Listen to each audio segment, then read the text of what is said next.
शिर्डीतील जमीन खरेदी व्यवहार प्रकरणी भोंदू अशोक खरातवर पुन्हा एकदा नवीन गुन्हा जो आहे तो शिर्डीमध्ये दाखल झालेला आहे। शिर्डीमध्ये आलिशान ठिकाणी 4 एकरचा जो भूखंड आहे तो बळकावल्याचा आरोप जो आहे तो फिर्यादीने केलेला आहे।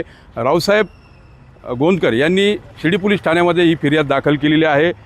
या 4 एकर भूखंड प्रकरणी जे रावसाहेब गोंदकर होते यांनी कर्जाच्या पायी व्याजानं या अशोक खरातकडून काही रक्कम जी आहे ती व्याजानं घेतली होती आणि त्या व्याजाच्या बदल्यामध्ये काही दिवस जमीन जी आहे ती अशोक खरातकडे राहील असा करार त्यामध्ये होता।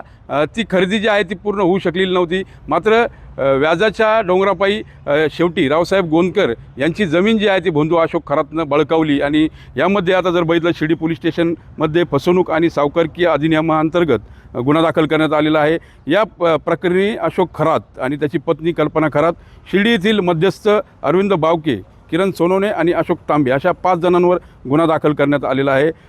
खरं बघितलं तर ही जमीन जी आहे ती कोट्यवधींची जमीन आहे। आजचं बाजार मूल्य पाहिलं तर कमीत कमी 50 कोटींहून अधिक रकमेची ही जमीन आहे 4 एकर। आणि ही जमीन बळकावल्याने आता जे परिवार आहे रावसाहेब गोंदकर यांनी पुढे येऊन हा गुन्हा जो आहे तो दाखल केलेला आहे आणि यापैकी अरविंद बावके आणि किरण सोनवणे यांना पोलिसांनी ताब्यात घेतलेला आहे। त्यांना आज राहता न्यायालयात हजर केलं जाणार आहे।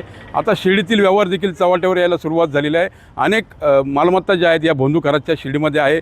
काही व्यवहार काही याच्यामध्ये भागीदारी देखील त्याची व्यवसायामध्ये असल्याचं दिसून येतं आहे। एकंदरीत जर बघितलं तर आता शिर्डीतील सर्वच व्यवहार जे आहेत ते आता या SIDच्या रडारवर आल्याचं पाहायला मिळतं आहे। मनोज गाडेकर, TV9 मराठी, शिर्डी।